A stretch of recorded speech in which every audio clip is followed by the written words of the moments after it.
topic, I'd like to share some thoughts about cash flow forecasting.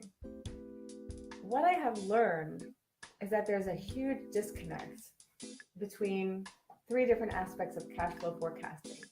One, the disconnect between the people who need the information and any apps that are able to really provide that information easily and affordably and on an ongoing basis.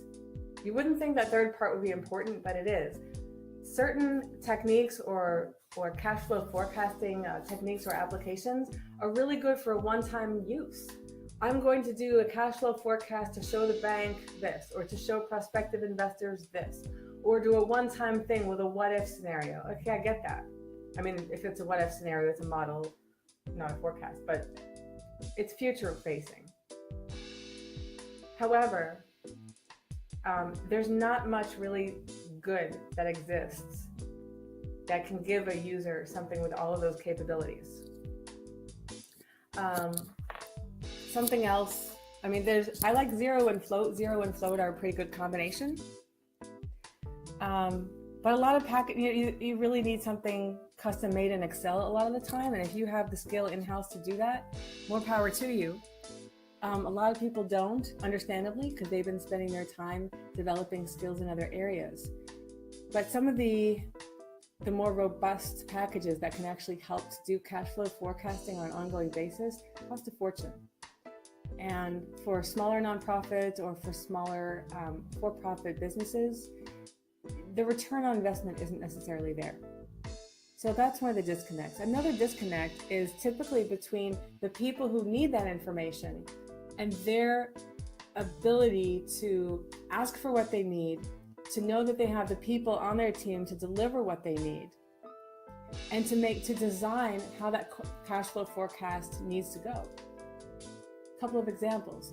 Should your cash flow forecast be annual, quarterly, monthly, weekly, daily?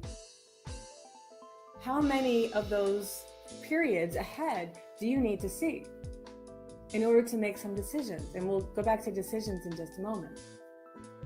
Do you need to look just one period ahead, but do you need to be able to type in a date or a month end or a weekend and get what your cash balance will be given all these assumptions about deposits, expenses, disbursements, etc.? Is that what you need? Or do you need multiple months or multiple weeks or quarters side by side? The key in making these decisions is being aware of how you're going to use the information. Please do not ever ask for information unless you know how to use it, because it's a waste of your time, and it's a waste of time for the people preparing it for you, but they're going to feel really busy. And that's a good feeling until they realize that their information isn't being used. It's going into the drawer, aka black hole. Don't do that. There are one of three actions that you're going to take every time you make a decision based on data.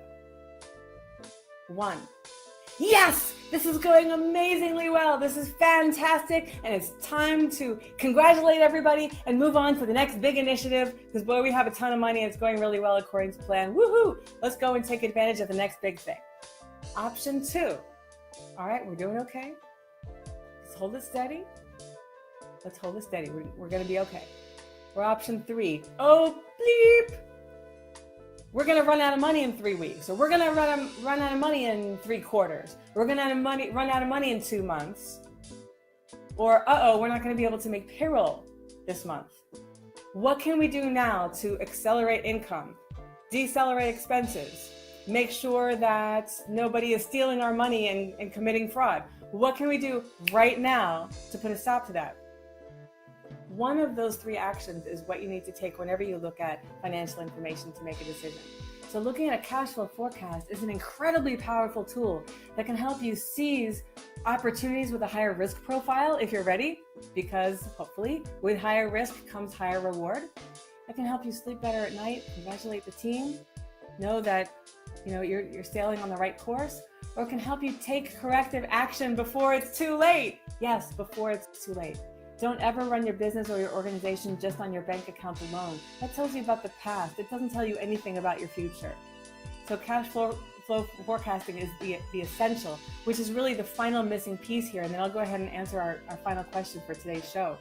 The missing piece is, does the person in a position to make decisions based on this information, is that person aware of how powerful a well-prepared and well-arranged cash flow forecast is? It's amazing, knock your socks off stuff, my friends. You have great data going into it, solid assumptions based on management's plans, market conditions, etc. You get your outputs.